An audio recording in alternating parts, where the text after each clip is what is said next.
Have you ever met a man who saw a baby girl crawling on the floor and proposed marriage to her? Neither have I. Apparently, this is something that men just don't do. Now, imagine someone who's a religious authority proposing marriage to a baby. Imagine your pastor or priest or rabbi or imam seeing your 6-month-old daughter and saying, "I can't wait to marry her." Would you continue going to that church or synagogue or mosque? Men, answer me in the comments section. How many teeth would your pastor or priest or rabbi or imam still have in his mouth if he so much as suggested the possibility of marrying your infant daughter? What kind of man sees a baby and hears wedding bells? What kind of man hears goo goo gaga and thinks, ooh la la? Only one kind of man. The kind who claimed to be the final prophet of the great God Allah. Ibn Ishaq, page 311. Ibn Ishaq recorded that the apostle saw her, al-Fadl, when she was a baby crawling before him, and said, "If she grows up and I am still alive, I will marry her." But he died before she grew up. Lucky girl. Name one way this guy isn't the creepiest person who ever walked the planet. Muhammad saw a baby crawling in front of him, and he said, "If she grows up and I'm still alive, I'll marry her." Keep in mind that when Muhammad talks about a girl growing up, he's referring to the girl reaching the ripe old age of 6.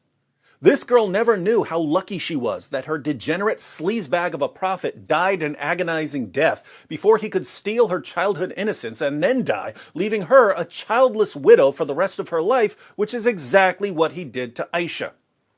Notice the name in parentheses, al-Fadl. That was added by the translator Alfred Guillaume, and it's apparently a mistake on his part. The baby was later known as Habib bint Abbas. al-Fadl was her mother. We know this because the same story occurs in Musnad Ahmed, and the baby is clearly identified as Habib.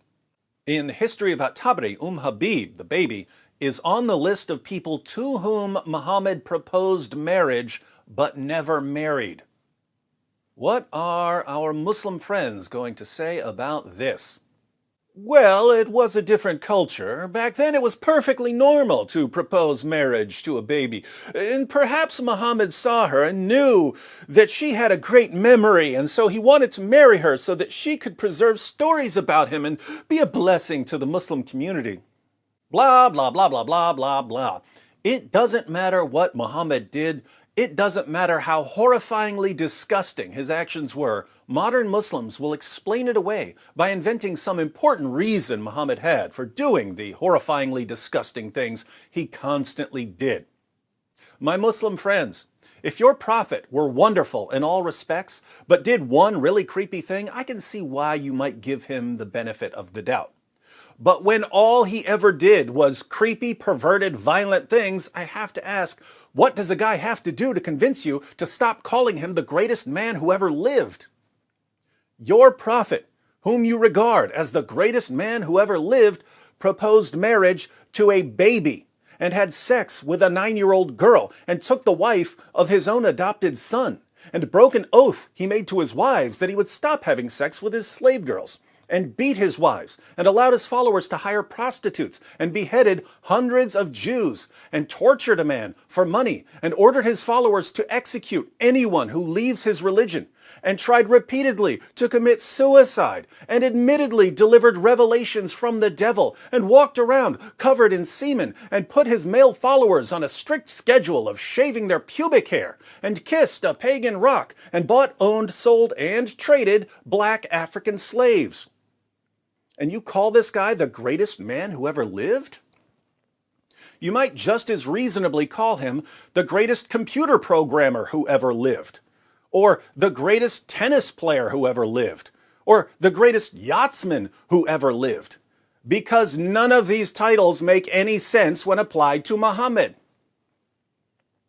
If you wanted to call him the greatest sexual deviant of all time, or the greatest religious deceiver of all time, or the greatest destroyer of humanity of all time, you could make a pretty good case for your prophet in those areas. But don't call him the greatest man who ever lived, because that's an insult to every other man who's ever lived.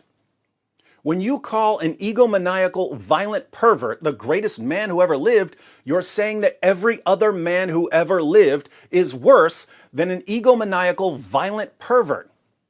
And when you insult all men like that for the sake of the egomaniacal, violent pervert you call your prophet, you're inviting a response from the greatest false prophet mocker of all time.